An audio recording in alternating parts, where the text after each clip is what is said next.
Ladies and gentlemen, please welcome USGLC President and CEO, Liz Schrayer.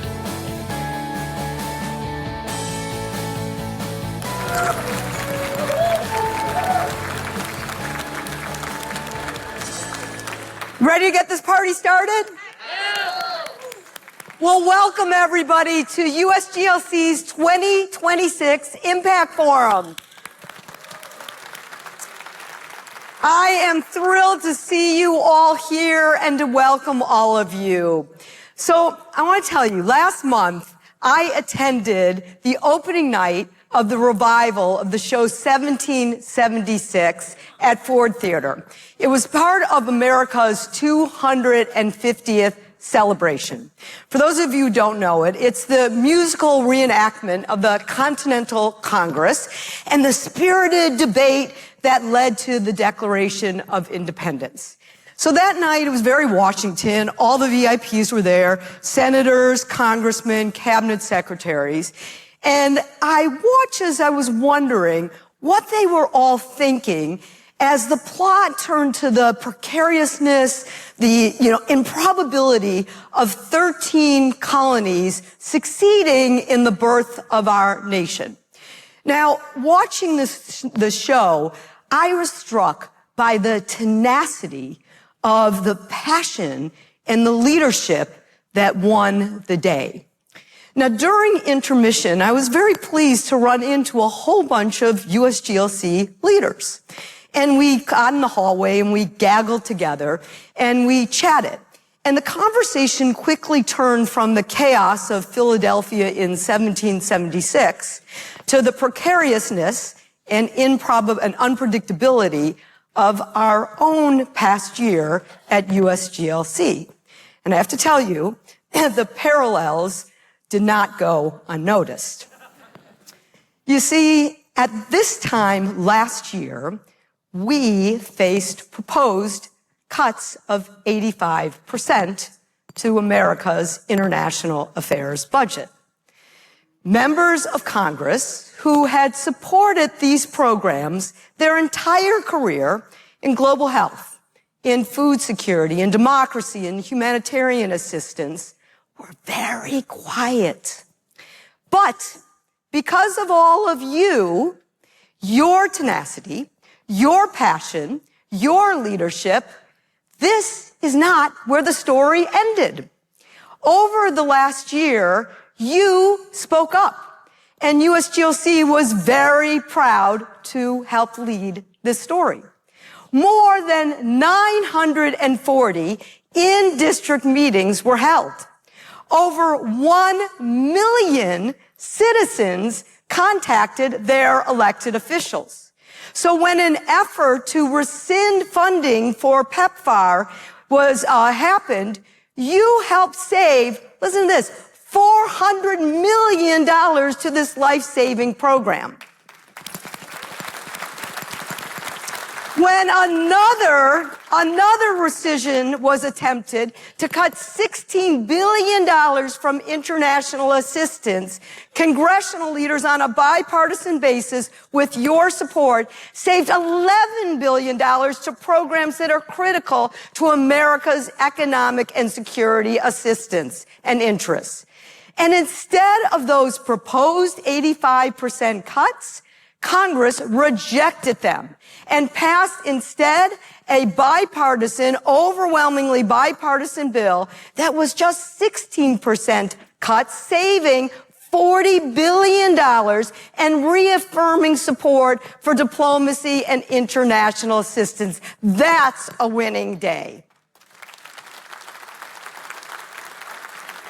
Now, look, I am not going to sugarcoat that everything is dandy. A recent international study sadly showed that there's nearly 25% drop in official development assistance just in the last year, which means that our job is very clear. We have to connect the dots. We have to show how international assistance not only saves lives, which of course it does, but also makes the world and our world safer, stronger, and more prosperous here at home. And this year, there are opportunities to do that every day. And I'm going to give you a few examples. On global health, we are working with the State Department on their America First global health strategy. And we're pleased that they have incorporated many of our recommendations. At the same time, we are not afraid to call out the missed opportunities, like the billions of dollars that were passed by Congress for the Global Fund to fight HIV/AIDS, malaria, and tuberculosis that were not moving forward. So just last week, we had a few meetings, made a few calls, and guess what? Nearly $600 million to the Global Fund was transferred, particularly at a time that not only saves lives, but when there's an Ebola breakout. So we'll keep doing that. On food security, there's some good friends that are leading the all-important Food for Peace program over at USDA. One of them is Undersecretary Luke Lindbergh, who was just nominated to lead the World Food Program. And if he's confirmed, he's going to be terrific. So we have to work with his office, our friends on Capitol Hill, to ensure that America always leads in the fight for global hunger. And on the issue, for example, of critical minerals, which certainly is motivating both sides of the aisle in this town every day, we're going to spotlight how America's international assistance matters in that effort on critical minerals. So we hosted the chair of the House Foreign Affairs Committee, Brian Mast, to showcase how international assistance can matter here too. Some of you may have heard of the Libido Quarter Investments. It's a game-changing America investment program, a railway that runs from Zambia and DRC, where there's critical minerals, all the way to the Libido port in Angola. And here's a couple examples. The State Department invested $1 billion in an infectious disease program in the DRC, one of the countries. The Development Finance Corporation and the MCC invested in a farm-to-market program all the way through the railway. USTDA, another development aid agency, is investing in digital connectivity. These are aid programs that are investing in local communities, not only to help win the critical minerals race, but they're part of how aid can make a difference. So look, there are hurdles for sure, and some of them are really big, but there are opportunities too. And you are the difference makers, giving policymakers confidence that these programs make a difference and deliver to the American people.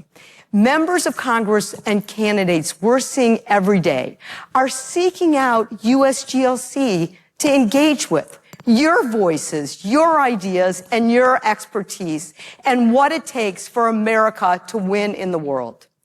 So as we mark 250 years since our nation's founding, we are going to look, and that's part of our theme today, to the next 250 years. America was always founded to be the promise of the future for our children and their children. And our role is to work to keep building towards that more perfect union. So it's why we're here today, to hear your stories, to hear your voices from veterans, farmers, mayors, faith and business leaders, probably not unlike those early delegates of the Continental Congress, because that's what's so important, to hear and to learn from one another. So this is a different year. I feel it from where we stood, and I stood on the stage last year. And you're showing up today, speaking with your passion, with your leadership, is how we turn from the complexities of yesterday to the opportunities of today and tomorrow. So I thank you, our wonderful, our impactful, our strange bedfellow coalition, for making our world just a little bit better and making America a whole lot stronger. We have an amazing impact forum. I thank you for being here, and I welcome every single one of you. Thank you.